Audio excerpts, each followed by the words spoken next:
Back out, right?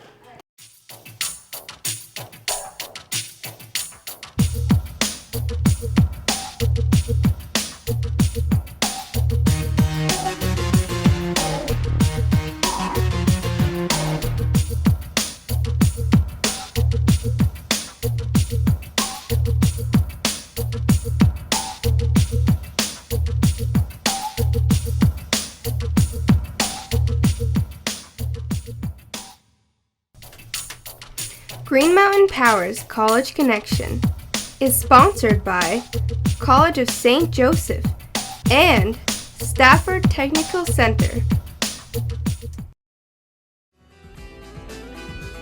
At the College of St. Joseph, what we would like to do is look beyond just getting them into the program, but making them the best in those programs and successful. Part of the concern at a place like CSJ is, oh, it's small, but instead of looking at it as a problem, we can look at it as it's actually great. We're flexible. We can make changes in our programs very quickly. We don't have to wait years to do that. I like the small size of the classrooms and the small amount of students. Everyone gets individualized attention from the instructor. It's very comfortable and very nice to be in. At Sanford Technical Center, you can explore your possibilities, have hands-on learning, pursue your passion, and start your career. Want to see what they're laughing at? Visit SanfordOnline.org, and while you're there, you might as well check out our application page.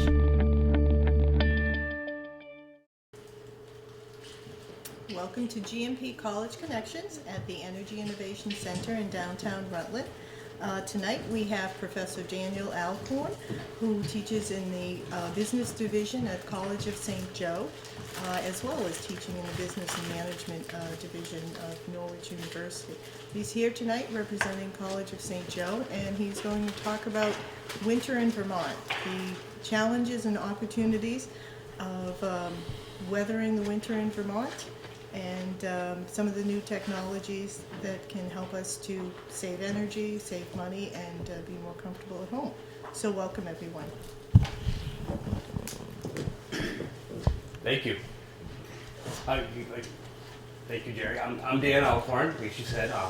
I teach business at College of St. Joseph at Norwich University. I also work in the Master of Arts in Diplomacy program over at Norwich. So I am going to talk about winters in Vermont. I apologize if the screen's kind of cut off. So we're going to look at how Vermonters heat their homes, the different ways you can heat, the cost of heating in Vermont, challenges of heating in Vermont, new opportunities for greater efficiency and savings that are now available due to advances in technology. I'm talking about heat pump technology that are used in e-homes and some of the other things that are e-homes right here. If you guys leave afterwards, there's actually a model of an e-home right outside here. If you guys can take a look at that, it might connect to what I'm saying tonight. I'm also going to talk a little bit about solar technology. There's different ways that you can heat in Vermont. You can do regular electric baseboard heaters. They're expensive to run, inexpensive to put in. You can have a gas or oil boiler, a pellet wood boiler, gas fireplace, wood fireplace, cord or pellet wood furnace, electric furnace, gas or oil furnace, electric heat pump, air source and electric heat pump ground source, cord or pellet wood outdoor boiler, electric space heater, gas or oil space heater, or cord or pellet wood stoves. And I'll go into a little bit more of each one of those. Before we're going to start, there's some abbreviations I'm going to use. I just want to define them first so everybody's on board with me. I'm going to say NMBTU or BMBTU, stands for 1 million British thermal units, or BTU. A BTU is a measure of the energy content in fuel. It is used in the power, steam generation, heating, and air conditioning industries. 1 BTU is equivalent to 1.06 joules. AFUE is the annual life utilization efficiency, pronounced AFUE or AFUE. It's the thermal efficiency measure of combustion equipment like furnaces, boilers, and water heaters. So electric baseboard heaters, purchase and installation costs are around $1,000 to $2,000. Homeowners typically choose them for their ease of installation and low upfront cost. You can usually buy them, at your local hardware store. Can be used on a room-by-room basis or whole house heating or to supplement a single room heating. They're inexpensive to purchase, but they can create high electric bills. I personally have a friend that heated his entire house with those $30 to $40 electric heaters. He ended up with a $1,000 electric bill. They're cheap to buy, but incredibly expensive to run all the time. For electric resistance, you're looking at 46.89 per MMBTU for a high efficiency system. For air source heat pump, 1951 per MMBTU for an inefficient system, 1553 for a high efficiency system. A gas or an oil boiler. The purchase and installation cost of a high efficiency system is between $6,000 and $10,000. There is a $500 rebate for quality and efficiency equipment. You should replace it if they're more than 15 years old, has an AFUE rating below 80, has a pilot light, or was converted to a different fuel from its original design. That last one is actually it's kind of common. My in-laws have a century home in Ohio that they have an old coal furnace that is now running natural gas. It's incredibly inefficient. It probably wastes more than he's ever going to get out of that thing. Fuel oil is $33.97 per MMBTU for the inefficient system and $31.23 for a high efficiency system. Propane fuel is $40.52 per MMBTU for the inefficient system and $34.12 for a high efficiency system. Then natural gas, which is the cheapest, is $18.50 for an inefficient system and $15.58 for a high efficiency system. And you have a pellet wood boiler. Purchase and installation of high efficiency between $15,000 and $20,000. There's a qualifying $1,000 rebate if you buy efficient equipment. Well-seasoned wood burns cleaner and optimizes the wood and the amount of useful heat energy gained. For cord wood, you're looking at $15.01 per MMBTU for pellet wood. Is $23.58 for inefficient, $22.18 for a high efficiency. Gas fireplaces, you're looking at about $3,000 per person installation cost. They're available as vented and unvented systems. Unvented systems offer a higher efficiency rating because heat does not escape through your chimney, but there is a safety risk from combustion of byproducts. They're great for aesthetics and ambience, but usually lose more heat than they generate. They waste heat by drawing in cold outdoor air through any leakage point in your home. Traditional wood fireplaces are best used when the central heating system is not needed. So a cord and wood pellet furnace has a $5,000 purchase and installation cost. Distributes heat through a supply of returning ducts. Cord wood is $18.92 per MMBTU, up to $15.37 for a high efficiency system. Pellet wood is $29.18 for an inefficient and $23.71 for a high efficient. An electric furnace. Purchase and installation is about $1,000. Purchase price is less than gas or oil models, but can be an expensive choice when cost of electricity is factored in. For electric resistance, looking at $46.89.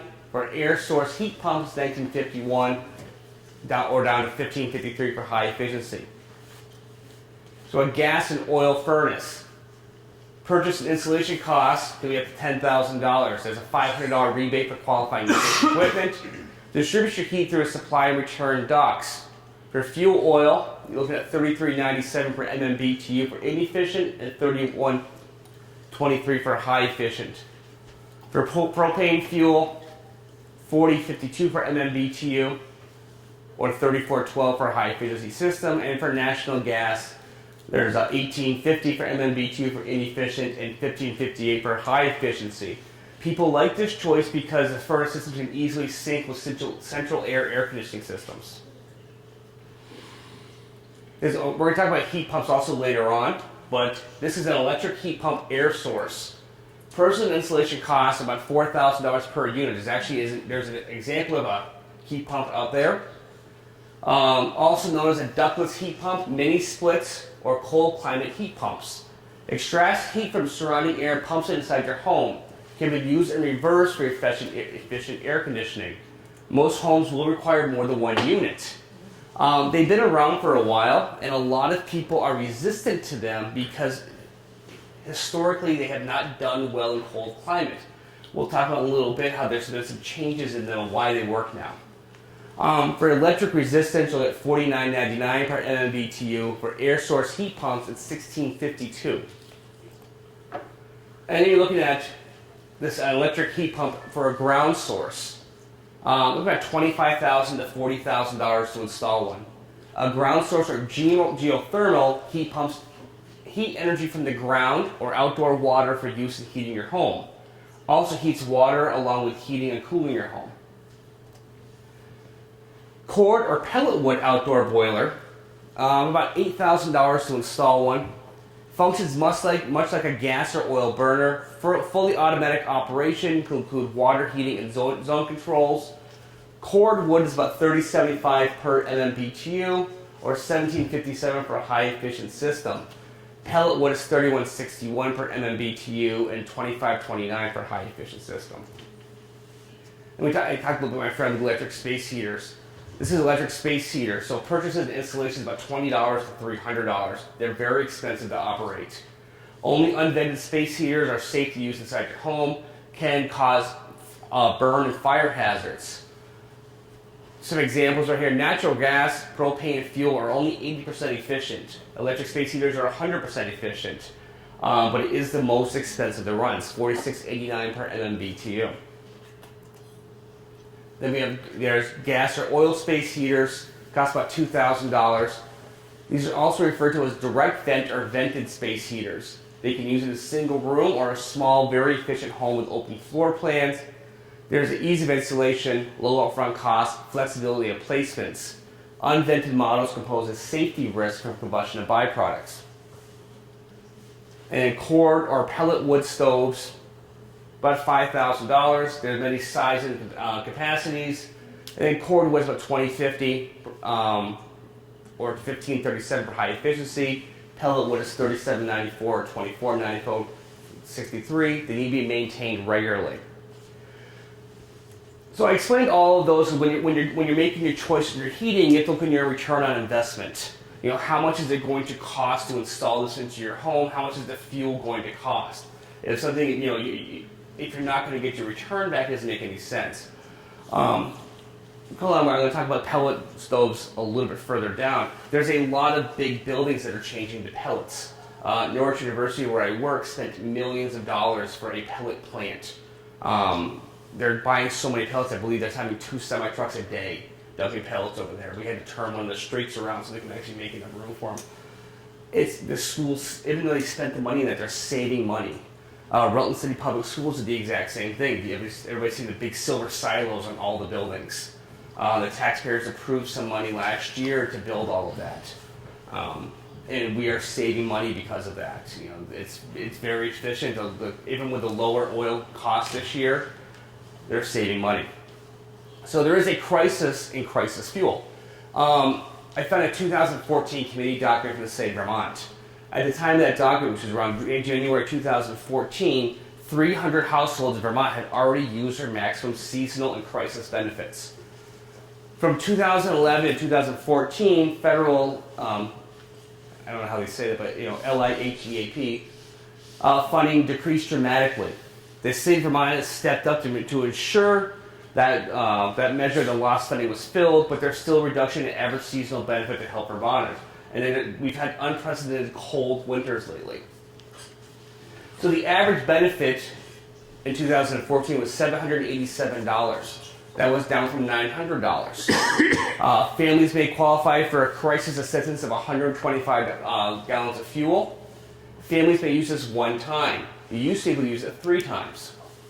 In 2013, 10,560 families used that first time.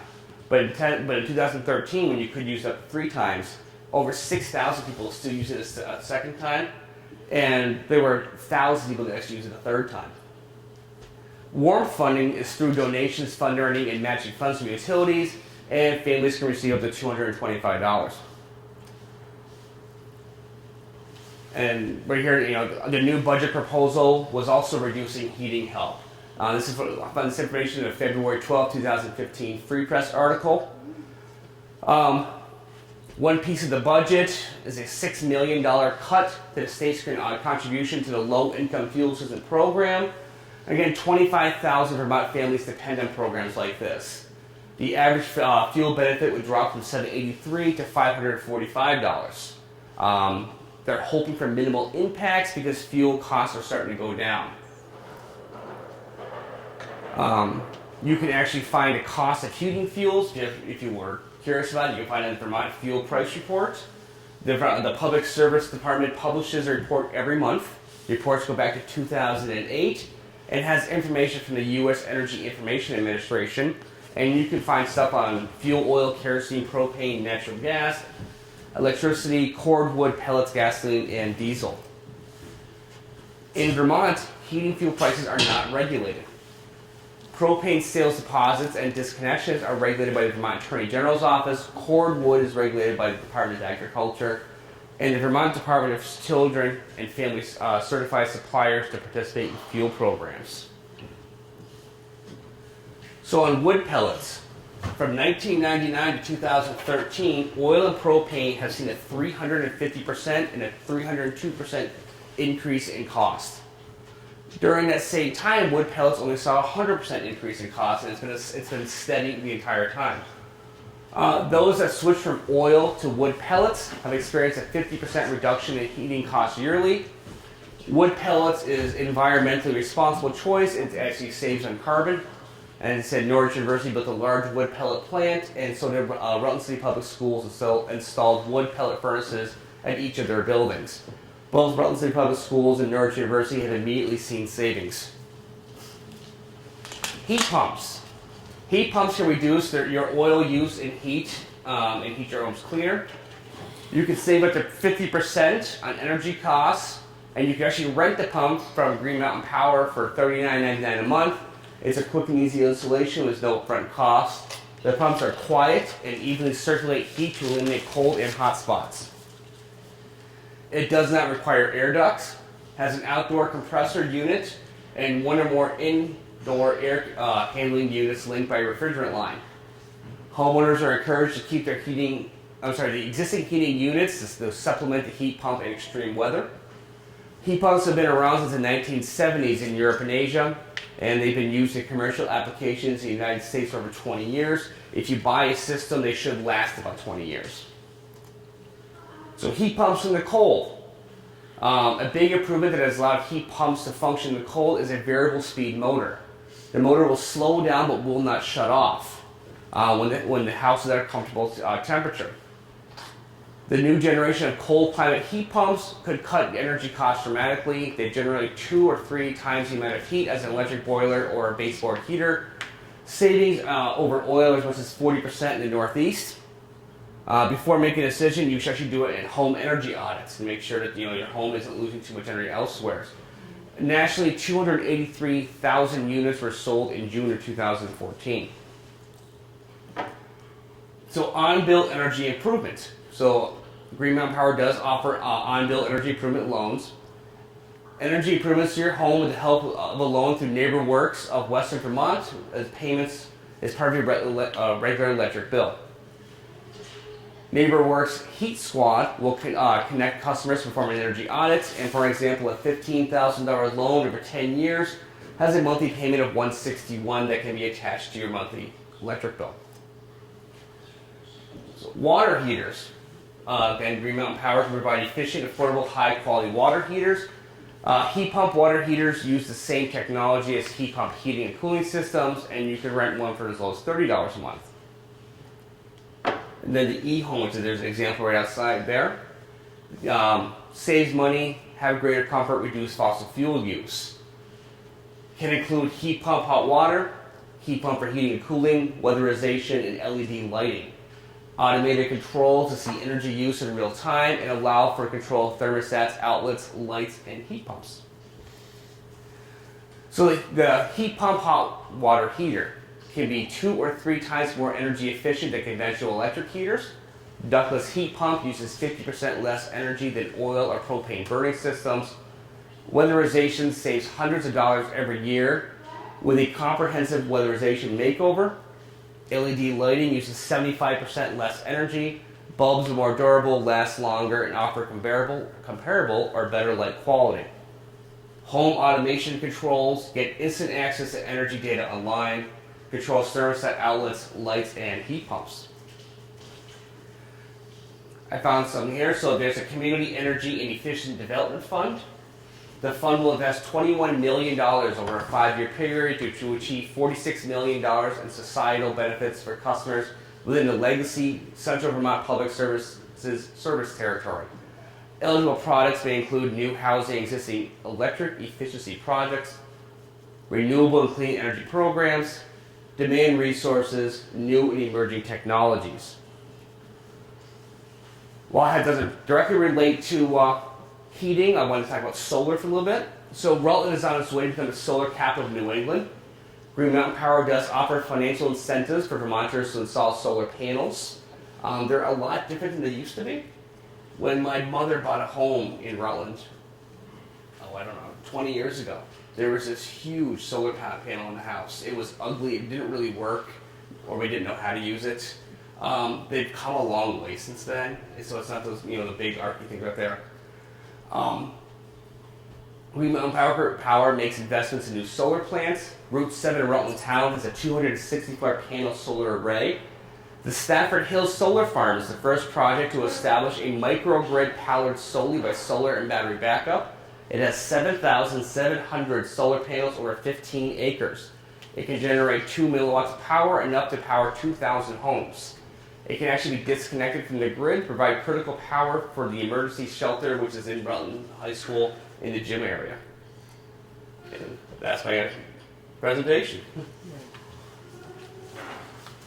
So, at this point, I can answer any questions that you may have, or... Yes, sir. I'll ask a question.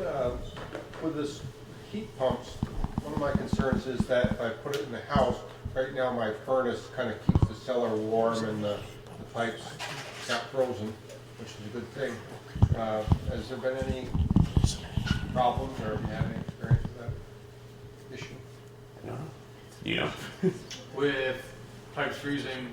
Like if I put right now my furnace heats, the cellar, and if my furnace isn't running very much because I have a heat pump, where's that going to leave my cellar? Yeah, it would depend on how it's hooked up and how you're either timing or scheduling or programming the control. So you'd ultimately need to find a way for those to work in conjunction with each other so that when it does hit a certain temperature, you know that the furnace is going to kick on, so those pipes don't freeze. Heat pumps won't completely replace your existing heating system. They supplement your heating system to reduce your fuel propane consumption. So ultimately, you still save money, but it's not, again, a whole home replacement. You can't install a couple of heat pumps and expect that you're not going to use your oil or propane at all anymore. It's a supplement. The technology is getting better and better, so they're more efficient. They can work more efficiently in colder climates, colder temperatures. But you have a winter like this, and you go a stretch of days, if not weeks, at 0 and negative temperatures. Those heat pumps aren't going to be able to produce the heat that you need to heat your home. You're going to need to supplement that with, again, your primary heat source. So it's to answer your question, it's all in conjunction and how it's set up and programmed. So it's likely when it's really cold that my furnace will come on anyways. Right.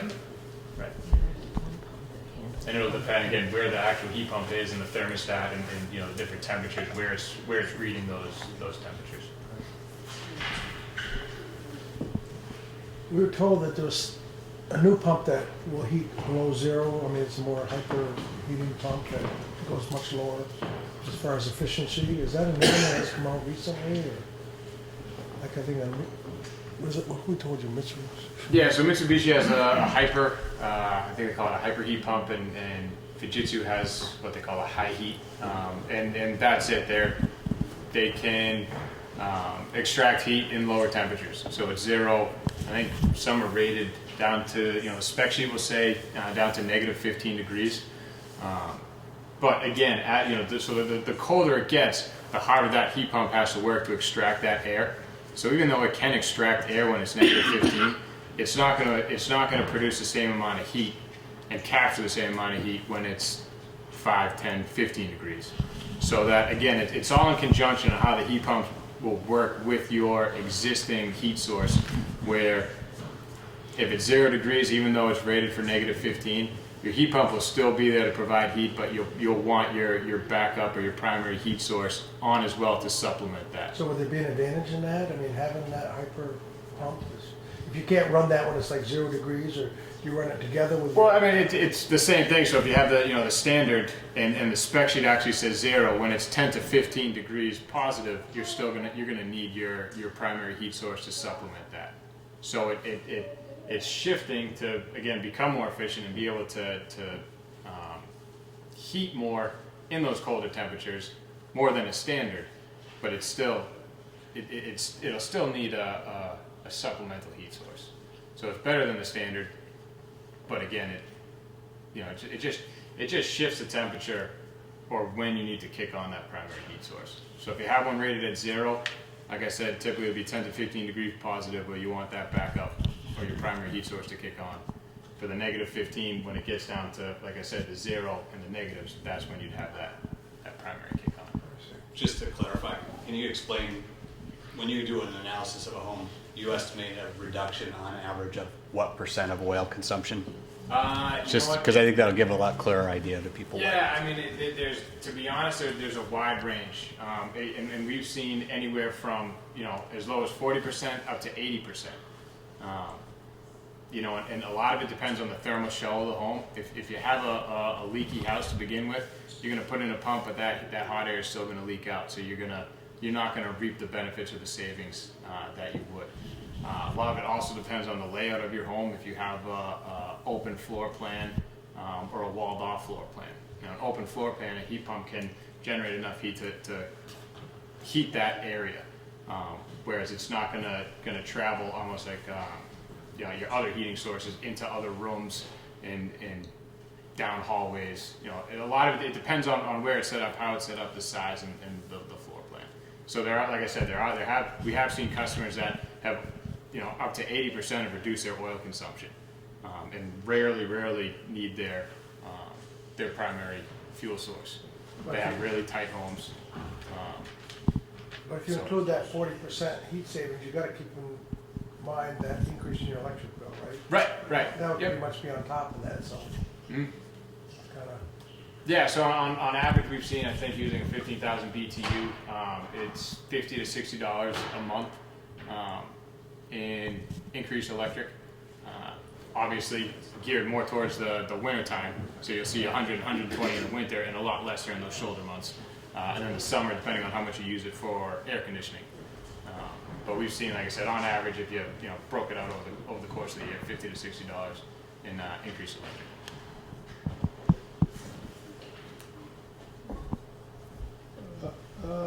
You stated something, or one of your slides was something like the resistance heat is 100% efficient, yet it's a lot more expensive to operate, and yet looking for electric appliances that are more efficient is usually a goal of what you're trying to do in order to evaluate different ways of heating. And I guess I don't understand what efficient means if it ends up being more expensive. You see what understand my question? Yeah, I understand your question. I'm not sure how to answer it. I know that answer. I can answer. You can answer that. Okay. It's because the unit that you pay for the fuel is not apples to apples. Like a gallon of heating oil is 140,000 BTUs at so many dollars per gallon, whereas a kilowatt of electricity is so many cents, but that kilowatt's a lot smaller unit. So that's the difference. The unit, in the grocery store when you look and you're supposed to compare on the label how the unit price for buying toilet paper by 12 is less than when you buy a 2-pack. Yeah. Well, it's the same exact thing. The electricity, even though it's 100% efficient, the raw power itself costs more per unit than the heating oil and fuel. And that's changing. That could change. I don't know if I got you though. Maybe. So 100% efficient just means that in order to create 1 unit of heat, you have to put in 1 unit of fuel. So if you had something that was, say, 300% efficient, is that a good estimate for a cold climate heat pump? Yeah, 300. Then you would spend 1 unit of heat to generate 1 unit of energy to generate 3 units of heat, right? Yep. So that's how, even though it's 100% efficient, because that 1 unit is so expensive, it raises the cost of heating your home overall. Am I getting that?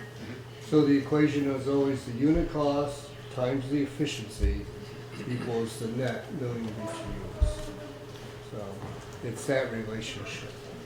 And the reason the heat pumps are that much more efficient is because it's not, all those other heat sources have to burn energy and create heat. Whereas the heat pump is collecting heat that already exists and transferring it, again, from the condenser to the evaporator, the interior head. And I was going to say, I think one of the common themes, even with all things being equal, or even if they're not, is that the comfort level is vastly different. You could spend in a home, unless it was very, even if, well, you can correct me if I'm wrong, even if it's very tight, you're going to be spending more money on oil in a typical home than you would on a heat pump to get less warmth and less comfort. And that's what, I used to have one in Massachusetts, and it was just, we called it central air. You were comfortable, you weren't warm, you weren't cold. And that's the thing, I said, like last year, I never spent so much money on being cold as I did last year. And I think that's the key difference is the comfort level. You're gonna feel that, I think, regardless of how many improvements you're able to do at the time. Yeah, I mean, absolutely, because, fuel and propane, they're not cheap. Yeah. And every time you go to turn that thermostat, you know that you're burning more fuel, and that's going to cost more dollars, so you're a little more reluctant to do that. I think we're unique in Vermont in that our energy portfolio is a lot cleaner than others.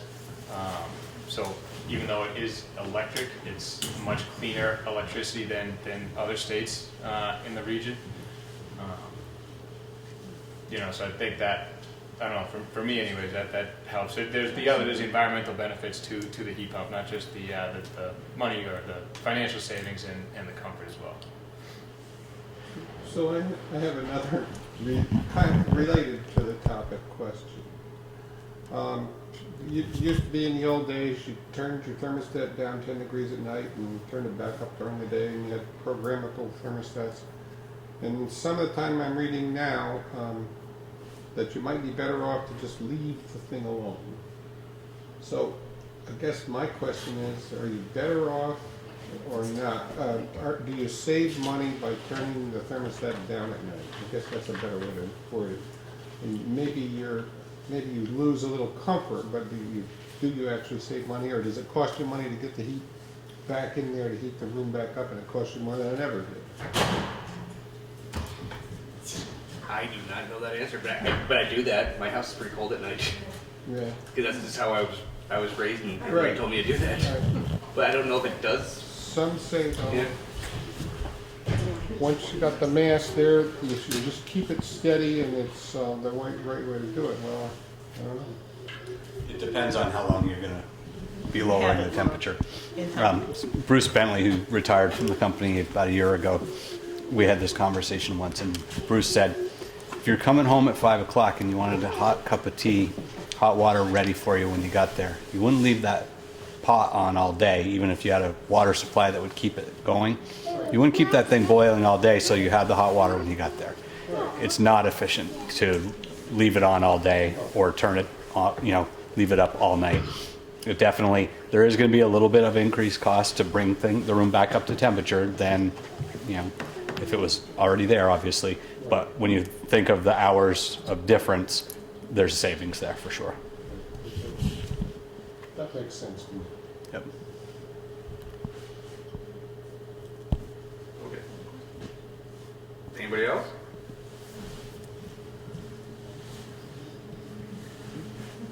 And since we're talking about this topic, there's pamphlets from Efficiency Vermont and different folks that they have some new programs about how to help people actually, maybe make changes. And there's some, I think, kind of a brand new program there. But yeah, if you have any questions or. And I mean, feel free to call. We have GMP advisors. Helen right here is one of them that love talking heat pumps and some of the other programs and products that we have out there to save customers money. Feel free to call. Yep. I wondered, what's the actual step-by-step process if you want to see if you qualify for a rental? Yeah, so I mean, it's not as much of a qualification process as in somebody does or doesn't. You know, they would either call into GMP or even proactively reaching out to some customers. And we'd get a little bit of basic information, their current fuel source, their typical annual consumption, just some high-level information to make sure that you benefit from a heat source. You know, if you have a super efficient house and you're burning 2 cords of wood a year, you know, you're doing a pretty good job. So we'd probably tell you keep doing what you're doing. If we have something that can help, we'll reach out to you. But if we do see that, you know, there's a potential for savings, we will try to schedule a site visit. So either a GMP employee that's experienced in doing the site visit or a contractor that's installed heat pumps will come out to your home and just sit down with you, talk with you about your home and answer some questions for you, look at the layout of the home and what your thoughts are, where you're trying to or would like to install a heat pump, calculate some savings and try to get a feel for the different terms and sizes of the units, and then really just take it from there, have that conversation. If the customer would like to go ahead, we'll schedule a contractor to go out and install a heat pump for you, and you're off and running. And you know, if you have more questions, you know, typical customer probably calls us, or we have a few conversations with them before they decide to go or not go with the heat pump. You know, there's information on our website about the program. There's a lot of information. Just, you know, you could Google cold climate heat pump and there's just a boatload of information out there. You know, some of the benefits of the program is that GMP will also maintain and repair the unit for you during the life of the term. So if there's ever an issue with it, you kind of have that ease of mind, and we're taking on that risk. You call us, we'll get a contractor out there right away and either replace it if it's completely malfunctioning. If it just needs a little tweak or something like that, contractor will go out and do that, and that's already built into that monthly fee. So it's it's almost the set it and forget it as far as risk. And then the financial stuff we were talking about too. We've seen the volatility of propane and oil prices. Some of those that pre-bought this year might not have been able to benefit from the drop in price. But typically you see electric rates are pretty steady, and they'll fluctuate a couple percentage points as opposed to $2-3 a gallon as oil and propane. So there's a lot of benefits out there for the heat pump. Could you talk a little bit about the heat pump water heaters in terms of cost comparison, life expectancy, and savings in comparison to like an off-peak water heater? Yeah, so I don't know as much about the heat pump water heater from the cost standpoints compared to a propane water heater or a traditional electric water heater. Ultimately it's the same concept. It's a hot water tank, and the condenser is actually on top, so there's no exterior component. And so it extracts the heat out of the air, in the basement or where you place the heat pump water heater, and that's what it uses to heat your water. You don't know how much they cost though? For a rental, it's $30 a month. If depending on what you had there previously, so in that $30 a month, the installation is part of that calculation. If you had a traditional water heater, so you have a lot of the piping and wiring already set up, we allow customers, if they want, to just pay for the installation themselves, because it might be less than what we're using for an average installation. So that would lower the monthly price, I think, to $17 a month. I don't know the efficiencies off the top of my head as far as what you would save versus, like I said, a propane or oil water heater. Life expectancy? Life expectancy, I think it's the same as a traditional, 15 to 20 years. The program is set up the same way though, in that if there's an issue with it, we'll come fix it, take it out, do whatever it takes to have a functioning water heater in the home. I'll get that information, some of the efficiency information for you. I just don't know off the top of my head. What's the best contact number to talk to somebody about heat pumps? Alan, what's your phone number? 747-6876. And we also, on the Green Mountain Power website, there's a toll-free number, and it's also on your bill, so you can call that number at any time, and you can ask for an energy service specialist, or if you're listening to the prompts, you go to prompt 4 and then prompt number 5. We'll get you right to the energy service team. Okay, thank you. You're welcome. Didn't mean to put you on the spot. Yes, okay.